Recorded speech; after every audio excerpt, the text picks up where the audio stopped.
everyone, my name is Julie Jacobs. I'm with the Moore Family Center, and today we're here in one of the Moore Family Center experiential cooking instructional laboratories, and we're going to be doing some safe knife cutting. This is a live demo that we're going to be taping so that hopefully we can use it in some future knife safety videos as well. So pay attention and enjoy.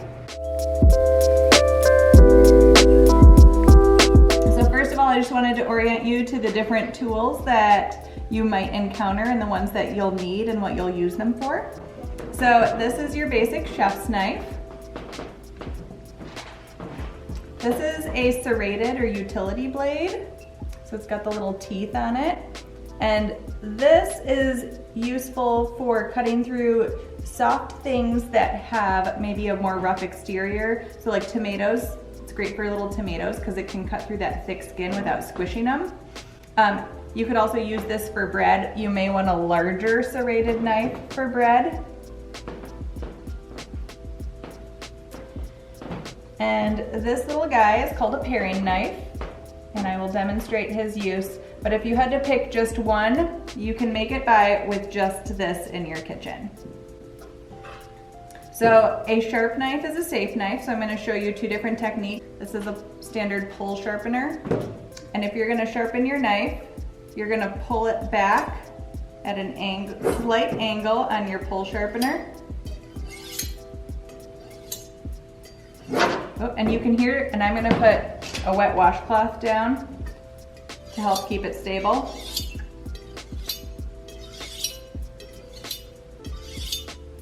And then you'll always want to wash this off when you're finished sharpening it because you're making little tiny microscopic shards of metal.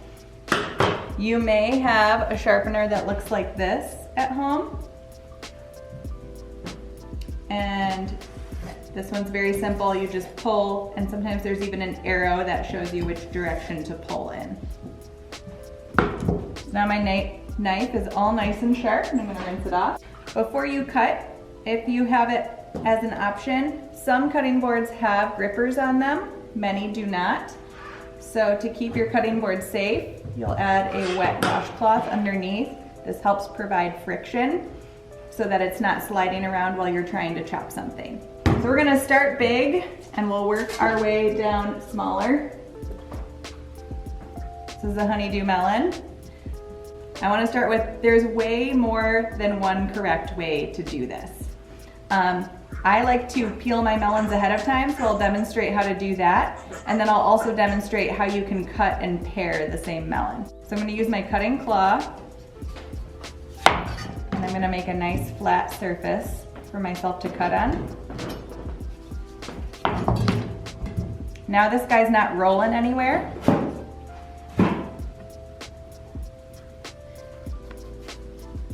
And I'm just gonna follow the shape of the melon around.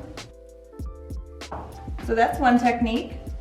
The other technique is to just cut the melon in half. You can scoop the seeds out using just a standard spoon out of your kitchen. Once you cut it in half, again, you have this nice flat surface to work from, and you can cut either direction. You can also skip de-seeding it at the beginning, and you can de-seed it as you go, slice by slice. And that's where you would use your little paring knife here, would be to cut the rind off.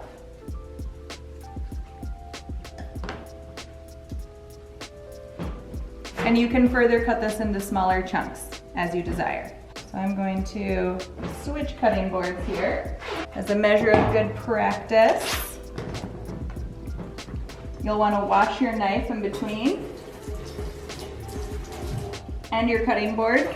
If things are going into the same recipe, it's perfectly okay to use the same knife and cutting board. For instance, if you're cutting onion and pepper and it's all going in the same recipe, this is a cloth that's been soaked in 1 gallon of water to 5 tablespoons of bleach. That may seem excessive and it's not the normal use of food safety, but with COVID-19, those are the new recommendations. So let's get into some veggies here that are all gonna go into our frittata. I'll end with our onion. So I'll start with the easiest one. Broccoli and any other kind of that flower family, like cauliflower, is very easy. I'm gonna make my cutting claw here, and I hold my knife with my thumb and forefinger grasping it. It breaks off already into nice little florets. And if you want them smaller, it's as simple as chopping them closer, and you can make a little kind of cross. Get it into nice little florets. And no matter what you're cooking, what you want is for everything to be about the same size. So if this is the size I started with, I'm gonna want all of my pieces to be approximately that size. Now, since all of these are going to go into the same recipe, I'm not as worried, so use the dull side of your knife to scrape off excess. You can wipe it down if you want, but like I said, all of these are going in the same recipe, so it's perfectly safe to cut them all. I'm gonna show you two different ways to cut a pepper. I call this the pepper saving way because I like to eat all the edible parts as much as possible. So my first cut will be around the pepper, and then I just use my hands to pry it apart. The side that the seed pod lands on, it's actually very easy just to reach in and pull it out, and I have saved almost every edible part of that pepper. You can use your fingers to pull the membrane out, or you can cut it out with your chef's knife or your paring knife along the way. This is one of the exceptions. I would normally say put this on the flat side, but pepper has a very thick skin, and so I actually like to hold it, place the tip of my knife down and draw it back. And then when I get up to this membrane part, I can cut it out with my knife. And notice that I always cut away from myself when I'm paring something out.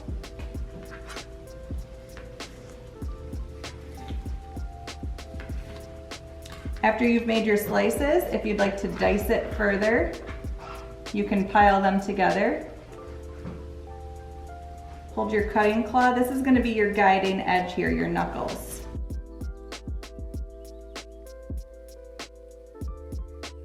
It gets a little hard with the curled over end pieces. I generally do those a little slower, one by one.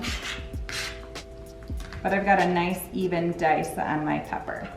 The second way to cut a pepper leaves a little of the edible portion at the top, but it means that you don't have to get the seed pod out. So you can literally just cut around it.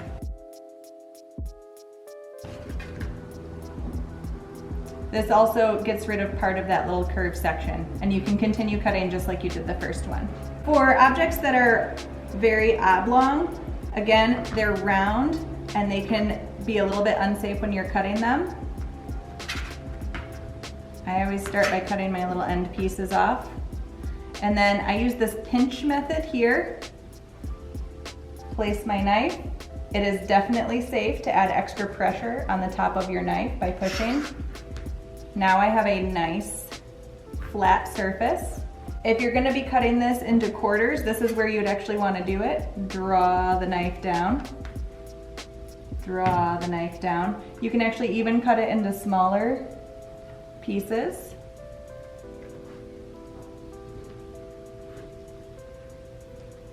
And then again, you're gonna see the same technique. So thumb, forefinger, use my knuckles here to be my guide, and I just scooch them down as I go. And I adjust my grip to my fingertips there at the end. Nice even cut on my zucchini. That also works for cucumbers, any other summer squashes. Okay, the bread and butter of the show, onion. You're gonna chop a million onions if you're cooking for yourself. If you cut through the root end, it'll help hold the rest of the onion together. Again, it's safe to push on top of the knife if something is difficult to cut through. Then this is the stem end that's growing upwards here. I recommend cutting off a small section of that. and then peel back a layer or two. This one has a little gunk on that layer, so I'm going to peel that off as well. And you don't want anything that feels papery left behind. So again, there's different techniques for cutting onion. It's kind of shaped like a rainbow. And if you gently cut, I'm going to clear off my knife here, place the tip down. Notice I'm not cutting all the way through. And I'm cutting my little slices pretty close together.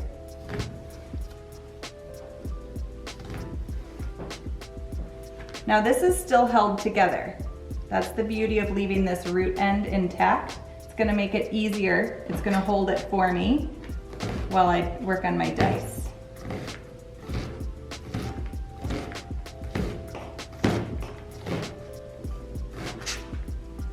That's my scrap that I don't need. Again, if you're gonna scrape your board, use the dull side of your knife to scrape. And a lot of people like to take this and scrape off. You can, but I recommend just picking your board up and using your fingers for the safest technique. The other thing that you will probably chop a lot of if you're cooking at home is garlic. This is called a bulb, and every one of these that you break off is called a clove. This is one of the most fun things to chop because you get to put your knife on it and push down with your weight. Some people will hit. It's a little safer just to push with your weight on top of it. That makes it very easy to peel the garlic, even if it's slightly crushed. Cut off your little root end. If there's any bad spots, this one had a little bad spot on it, you can cut that off as well. And garlic, generally you need it to be minced. So you can do two things. You can peel it and you can use it on a grater or a microplane, or you can just do it right with your knife. So this is when your hand is just gonna stay directly on top of the knife. And you're just gonna move it back and forth, tap it off, make it back into a pile. And you can pinch your blade, you can have your hand on top of your blade, whichever feels more comfortable. They're both safe.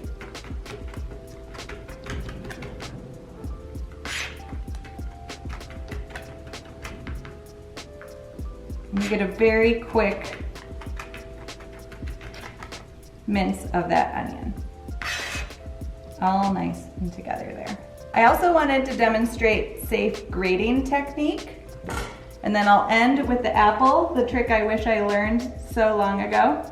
Okay, grater, awesome if it has a nice little gripper. If it doesn't, again, use that towel. Move my garlic off to the side here.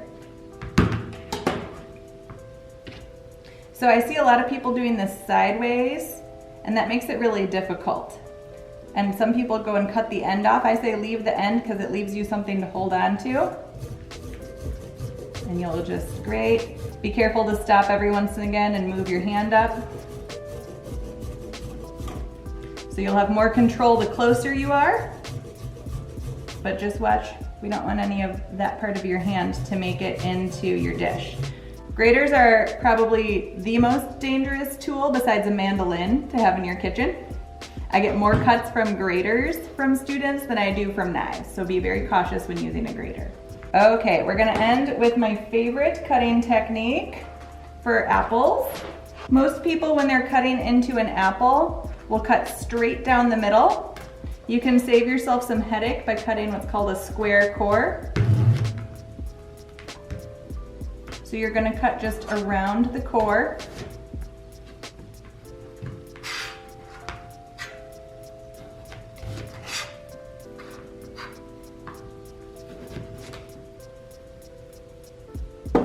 Just like that. You can slice, you can dice.